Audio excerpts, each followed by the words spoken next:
त्या दिवसात मी 18 वर्षाची होती आणि आम्ही आजोबांच्या घरी राहायचो. माझे आजोबा खूप चांगले होते. आम्हा दोघींवर खूप प्रेम करत होते. माझ्या आईचं वय पण खूप जास्त नव्हतं. त्या दिवसात आमच्या घरी विचित्र गोष्टी होत होती. माझ्या शेजारी ज्याचे नाव राकेश होतं तो आमच्या घरी वारंवार यायचा. एका रात्री मी माझ्या खोलीत बसली होती. माझ्या खोलीच्या दाराला थोडासा धक्का दिला. तो म्हणाला की मला तुझ्याशी बोलायचे आहे. मी म्हणाले ठीक आहे, ये ना आत. तो आत आला आणि माझ्या समोर बसला. मी त्याला राकेश भाई म्हणायची. मला तो इतका आवडायचा की जसे एका बहिणीला तिचा भाऊ आवडत असते. पण माझ्या मनात राकेशसाठी कधीच दुसरं काही वाटत नव्हतं. राकेश माझ्याकडे बघून म्हणाला, तुला वाईट तर वाटणार नाही ना? मला तुझ्याशी एका महत्त्वाच्या गोष्टीबद्दल बोलायचं आहे. पण ती गोष्ट एवढी खास आहे की मी तुला आधी हॉटेलमध्ये घेऊन जाईन, मगच तुला ती गोष्ट सांगेन. मी म्हटलं ठीक आहे, तू मला जिथे नेशील मी तेथे येईल. मला वाटले नव्हते की राकेश माझ्याशी असं काही करेल. राकेश आमच्या वस्तीतला एक मुलगा आहे, पण असं वाटे जणू काही तो आमच्या घरचाच सदस्य आहे. दुसऱ्या दिवशी सकाळी मी ती गोष्ट विसरली होती. त्यावेळी तो मला ती गोष्ट सांगत होता तेव्हा मला झोप लागली होती.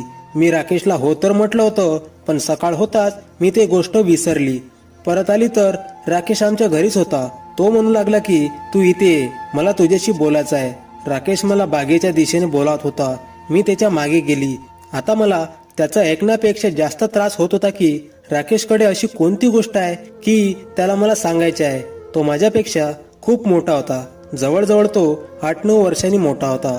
मला तो माझा भाऊ वाटत असायचा, पण राकेशची नजर बदललेली दिसत होती. बरं, बागेत गेल्यावर तो म्हणू लागला की तू माझ्यासोबत येशील तर हा तुझ्या आयुष्यातला सर्वात सुंदर दिवस होईल. तू आता माझ्यासोबत चल. मी त्याच्या गोष्टीत आली आणि मी म्हणाले हो, मला तुझ्यासोबत चालायचं आहे.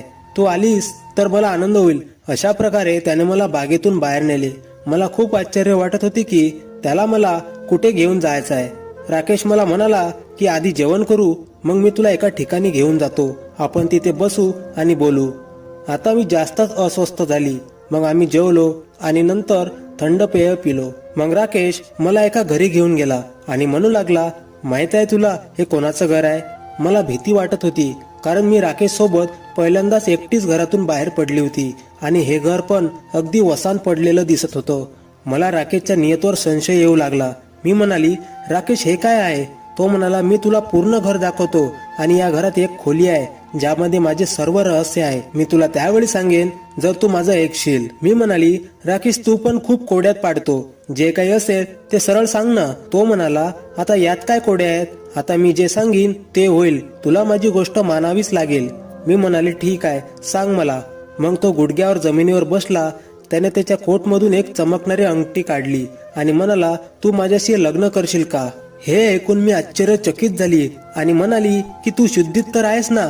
कसल्या गोष्टी करत आहेस? तू माझ्यापेक्षा किती मोठा आहेस? तुला माहित आहे काय, मी तुला माझ्या भावासारखं मानते. मग तू असा विचारही कसा केलास? बोलता बोलता राकेशने ती अंगठी परत त्याच्या कोटात ठेवली आणि म्हणाला, ठीक आहे, मला वाटले की तुला पण मी आवडतो.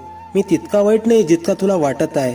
जाऊ दे आता, तसं हे घर माझं आहे आणि ही अंगठी पण 1-1.5 लाख रुपयाची होती. हे घर मी तुझ्यासाठी बांधले होते. मला हे घर तुझ्या नावावर करायचे होते, पण तू विचार न करता मला असे नाकारलेस. तुला वाटायला हवे होते की मी तुला कोणत्या मनाने इथे आणले आहे आणि तू माझ्याबद्दल क्षणभर सुद्धा विचार केला नाहीस आणि मला नकार दिलास. राकेशचे बोलणे मला कळत होते, पण त्यावेळी मला खूप राग आला होता. मी म्हणाली, तू मला माझ्या घरी घेऊन चल, जास्त बोलू नको. राकेशने मला इजा न करता गाडीत बसवले आणि घरी आणले. मुलीला एकांतात घेऊन गेल्यावर सहसा असे करत नाहीत. कुठे तिला सुखरूप परत येऊ देतात, तिचे खूप वाईट हालत करतात. हे खूप चांगली गोष्ट होती की राकेशने मला परत घरी आणले. ते पण जेव्हा माझ्याशी त्याचा लग्न करण्याचा प्लॅन होता. म्हणत होता की माझ्याशी लग्न कर, नाहीतर मी बर्बाद होऊन जाईल. मी काहीच बोलली नव्हती. मी गप्प होती. मी त्याला 2-4 गोष्टी बोलली, पण नंतर मला वाईट वाटत होते. तो माझ्यापेक्षा मोठा होता, शिकलेला होता, मोठा व्यवसाय पण करायचा. मी घरी आल्यावर आईला संशय आला. जसं मी दरवाजाच्या आत गेली, मी घाबरली होती. मला पाहताच आईने माझ्याकडे डोक्यापासून पायापर्यंत पाहिलं आणि मग म्हणाली, तू कॉलेजमधून आल्यावर कुठे गेली होतीस? आई माझ्याकडे टक लावून पाहत होती, जणू मी कधीच घराबाहेर पडलीच नव्हती. तसं तर आई 2-3 तासांनी झोपल्यावर उठायची, पण आज राकेशला पाहताच ती माझ्यावर खूप चिडली. ती पुन्हा पुन्हा विचारू लागली की कुठे गेली होतीस? मी म्हणाली की मी कुठेच गेली नव्हती. ती म्हणाली की मला सर्व माहित आहे. ती सर्वांसमोर मला शिव्या देऊ लागली. मग तिने माझे केस पकडून आत नेले. तिने मला पलंगावर फेकून दिले आणि म्हणाली, तू ऐकतेस ना, मला खरं सांग, तू कुठे गेली होतीस? मी तुला 100 वेळा सांगितलंय, मला सांगितल्याशिवाय कुठेही जाऊ नकोस. तुला काय वाटते, तुझी आई आंधळी आहे? मी म्हणाले, आई तशी गोष्ट नाही, पण मी तुला सांगू शकत नाही मी कुठे गेली होती. हे ऐकून आईचे डोळे लाल झाले. का सांगता येत नाही? तू राकेश सोबत तर नव्हती गेलीस ना? आई लाख विचारत राहिली. पण मी म्हणाली, आई मी त्याच मैत्रिणीला भेटायला गेली होती जिला तू भेटायला नकार देतेस. आईने हे गोष्ट तर मानली, पण तेव्हाही तिच्या मनाला चैन पडत नव्हता. तिच्या मनात काय सुरू होतं काय माहीत. शेवटी आईला राकेशचा इतका तिरस्कार का होता, ही गोष्ट माझ्या समजाबाहेर होती. मग मी माझ्या खोलीत गेली. माझ्या मनात राकेशचे शब्द वारंवार येत होते. त्याची खोली, ज्यामध्ये त्याची रहस्य आहेत. कदाचित राकेश खूप श्रीमंत असेल, हे त्याचे रहस्य असेल जे त्या खोलीत बंद आहे. आणि तो हे सर्व रहस्य अशा मुलीला सांगेल जी त्याच्याशी लग्न करेल आणि त्याच्यावर विश्वास ठेवेल. ही गोष्ट माझ्या मनात येत होती. मला संपत्ती खूप आवडायची. मला श्रीमंत व्यक्तीशी लग्न करायचे होते. तसं राकेश माझ्यापेक्षा वयाने एवढाही मोठा नव्हता. त्याच्यात आणि माझ्यात 8-9 वर्षाचा फरक होता. मी खूप मोठी दिसत होती, माझे वजन जास्त होते म्हणून. तर राकेश हा दुबळा पतला मुलगा होता. त्याचा रंग गोरा होता. तो एक चांगला मुलगा दिसत होता. मी राकेश बद्दल फारसा विचार केला नाही, पण त्याची संपत्ती आणि त्याचे मोठे घर पाहून मी राकेशचा विचार करू लागली. राकेशने मला म्हटले होते की तो मला आयुष्यातील प्रत्येक आनंद देईल. मला वाटले होते की त्या खोलीत नक्कीच असे काही रहस्य असेल की तो मला श्रीमंत करेल. मग मी त्याच्याबद्दल विचार करू लागली. असा विचार करत करत रात्र झाली. त्या रात्री मी पाहिलं, आई खोलीत बंद होती. ते सकाळपासून खोलीच्या बाहेर आली नव्हती. असे कधीच झाले नव्हते. मी जेव्हा पण आईच्या खोलीत जायची तेव्हा ती कोणत्या ना कोणत्या कामात व्यस्त असायची. असो, तुम्ही विचार करत असाल की मी माझ्या आजोबांचा उल्लेख केला पण माझ्या बाबांबद्दल काहीही बोलली नाही. खरं तर 10 वर्षापूर्वी माझ्या वडिलांना अपघातात प्राण गमावा लागला होता. तेव्हापासून माझी आई माझ्या वडिलांचे दुःख मनात ठेवते आणि दुसरं लग्न पण करत नाही. माझ्या आईसाठी बरेच स्थळे आले होते, पण माझ्या आजोबांनी तिचं लग्न केलं नाही. आजोबांची इच्छा होती की आपल्या मुलीने स्वतःच्या इच्छेने दुसरं लग्न करावे. जर तिला लग्न करायचे नसेल तर तिच्यावर कोणीही जबरदस्ती करणार नाही. आजोबांनी त्यांची इच्छा कोणावरही लादली नाही, हे मी पाहिले. म्हणूनच आई मला नेहमी म्हणायची की मी तुला माझ्या वडिलांप्रमाणे मोकळे सोडणार नाही. हा विचार नको करू, तुला जे वाटेल ते होईल. मला आश्चर्य वाटलं की आई आजोबांवर एवढी का चिडते. बल्कि आजोबा तिच्या सर्व गोष्टी ऐकत असत. आज रात्री मी बाहेर गेली तर तेव्हा मला आजोबांच्या खोलीतून एक मंद प्रकाश येताना दिसला. त्यांच्या खोलीतून मला एका माणसाचा आवाज आला. मला संशय आला. मग मी पुढे पाहिले की राकेश तिथे बसला होता. राकेशला बघून माझ्या चेहऱ्यावर हसू उमटले. मी विचार करू लागली की राकेश आजोबांसोबत माझ्याविषयी तर बोलत नसेल ना. मी भिंतीला उभे राहून त्यांचे ऐकू लागली. राकेश खरंच माझ्या विचारानुसार माझ्या संबंधाबद्दल बोलत होता. आजोबांना सांगत होता की तुमची नात किती विचित्र आहे. तिने माझ्याशी लग्न केलं तर मी तुला खूप आनंदी ठेवीन. तो प्रेमात इतका खरा आहे की माझ्या आजोबांसोबत स्पष्ट बोलण्यासाठी आला. नाहीतर अनेकदा लोक प्रेमाच्या गोष्टी इतक्या लपवून ठेवतात की त्यांच्या घरच्यांनाही सांगत नाहीत आणि नंतर मुलीची बदनामी आणि अपमान करतात. बरं, आजोबांनी काय उत्तर दिले काय माहीत, कारण तिथे माझी आई आली होती. म्हणून मला तिचा संशय टाळायचा होता. मी तिथून निघून गेली आणि माझ्या खोलीत आली. आई आज खूप अस्वस्थ दिसत होती. मी पाहिलं ते माझ्याशी बोलतही नव्हती. दुसरीकडे तोंड वळवून ती झोपली होती. पण मला असे वाटे की ती रडत आहे. तिच्या शरीराची हालचाल पाहून मला वाटले की आई खरंच रडत आहे. तिच्या दुःखाचा अंदाज यावरून लावता येत होता की तिने रात्रीचे जेवण सुद्धा केले नव्हते. फळे पण तसेच खोलीत पडून होते. मला आश्चर्य वाटत होते. कधी कधी मी आईकडे बघायची आणि कधी कधी मी भिंतीकडे बघायची. घरातलं वातावरण इतकं वाईट कधीच नव्हतं झालं.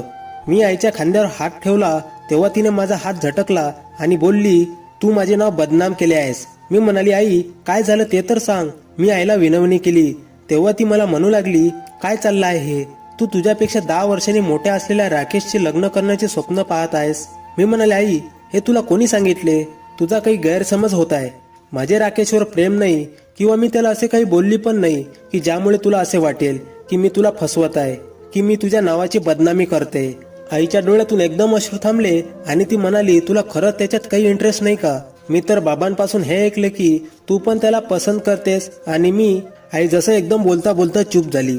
मी म्हटलं, बरं जाऊ दे आई, म्हणू दे त्याला. त्याच्या म्हणण्याने काय होईल? तसं पण आजोबा त्यांच्या मर्जीनेच माझं लग्न करणार आहेत। आई म्हणाली बरोबर आहे तुझं, आणि माझ्याशी हळूच बोलली, ऐक माझं, तुझी कॉलेजची बॅग घेऊन ये। आजकाल तू पुस्तके नेणेही बंद केले आहेस, तू त्यात काय ठेवतेस ते मला बघायचं आहे।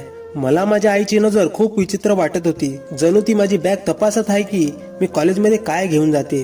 तिने माझ्याकडून ती बॅग घेतली आणि पाहिले की त्यात काहीच नाही, फक्त पुस्तके होती। आईने बॅग नीट तपासली आणि म्हणाली जपून ठेव।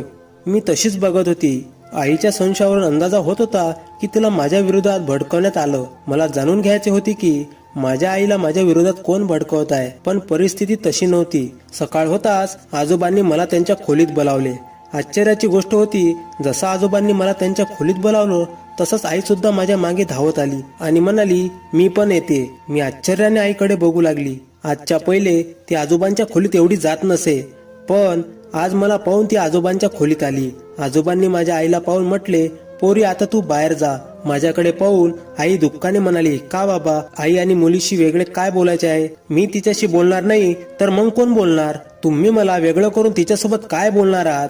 आईच्या बोलण्यावर आजोबा म्हणाले, चला ठीक आहे, आता तुम्ही दोघी पण खोलीतून बाहेर जा, मला कोणासोबतच बोलायचं नाही। हे ऐकून कदाचित आईला शरम वाटली असेल आणि ती खोलीच्या बाहेर गेली, पण मला माहित होतं की आई खोलीच्या बाहेर कान लावून उभी असेल। आजोबांनी खोलीचा दरवाजा लावला, खिडकी उघडली आणि बोलले, पोरी तू बाहेर उभी राहा, मी माझं तोंड बाहेर करून बोलतो। मला माहित आहे तुझी आई बाहेर उभी राहून आपलं बोलणं ऐकत असेल। खिडकी खुली असल्यामुळे मी त्या खिडकीतून बाहेर गेली। आजोबा पण खिडकीच्या अर्ध्या बाहेर येऊन बोलू लागले की मुली तुला राकेश कसा वाटतो? मी आजोबांच्या अचानक विचारलेल्या प्रश्नावर लाजली। मी म्हटलं आजोबा मला माहित नाही। आजोबा म्हणाले, खोटं नको बोलू, तुला जर तो आवडत असेल तर खरं खरं सांगून दे, तो तुझ्याशी लग्न करायचं म्हणत होता। मला पण तुझं लग्न त्याच्याशी करायचं आहे। आजोबांची गोष्ट ऐकून मी लाजली। मी म्हटलं असं काही नाही आजोबा, जो तुमचा निर्णय असेल तो मला मान्य असेल। आजोबा म्हणाले, नाही, तुला जे वाटेल तेच मी करेल, तू तुझ्या मनातलं सांग, तुला काय वाटते? आईला घाबरू नको, ते जर म्हणत असेल राकेश वाईट मुलगा आहे तर तिचं ऐकू नको। राकेश एक चांगला मुलगा आहे आणि मला तुझे मत जाणून घ्यायचे आहे। आजोबांसमोर माझ्या मनाची अवस्था सांगायला मला लाज वाटली। मग वाटले आयुष्यभराचा निर्णय आहे, आता हिंमत नाही केली तर कदाचित आईचे म्हणणं ऐकत राहील।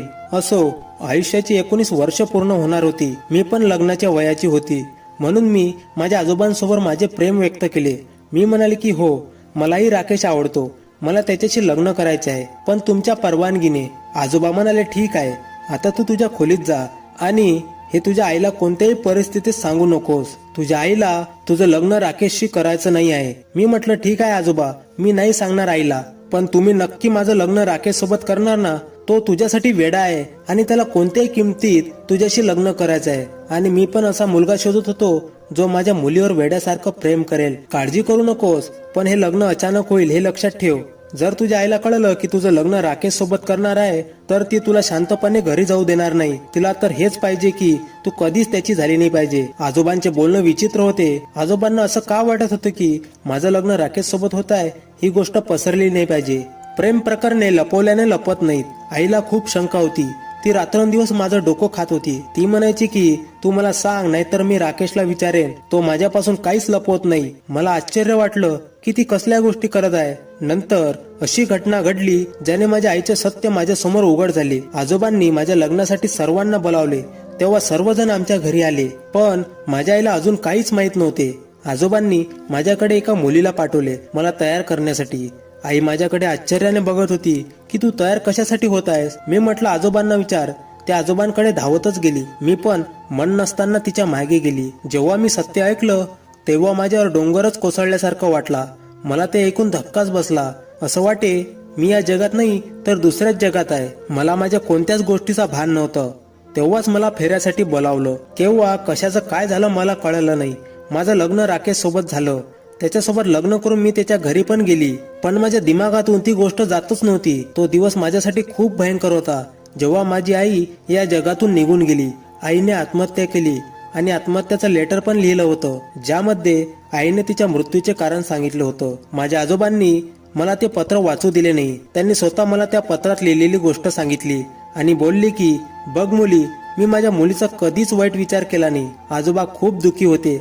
सगळ्या लोकांना माझ्या आईच्या मरण्याचं कारण ऐकायचं होतं। माझे आजोबा खूपच दुखी होते। मला वाटत होते की मीच माझ्या आईची गुन्हेगार आहे। मी आजोबांना कारण विचारलं, तर त्यांनी सांगितलं, तुझी आई जेव्हा विधवा झाली होती तेव्हा तिला पण राकेश सोबत लग्न करायचं होतं, कारण राकेश खूपच सुंदर दिसायचा. तो साधारण आईपेक्षा 7-8 वर्षांनी लहान होता. माझी आई तेव्हा 35 वर्षाची असेल, तेव्हा ती पण जास्त वयस्कर नव्हती. आईने राकेशला लग्न करायचं विचारलं पण होतं.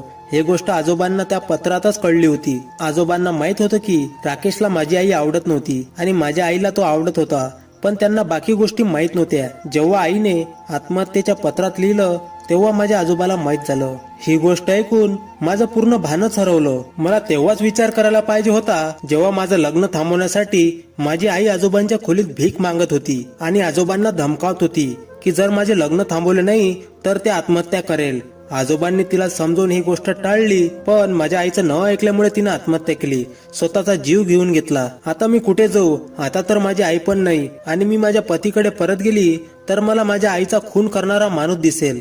अशा परिस्थितीत मी काय करायला पाहिजे? माझे हृदय विचित्रपणे गोंधळलेले आहे. तुम्ही माझ्या जागी असते तर काय केलं असतं? तुम्ही पण राकेशला माझ्यासारखंच खुनी समजलं असतं का? कमेंट करून नक्की सांगा कथा कशी वाटली आणि चॅनलला प्लीज सबस्क्राईब करा. या चॅनलवर तुम्हाला अशाच नवनव्या कथा ऐकायला मिळतील. धन्यवाद.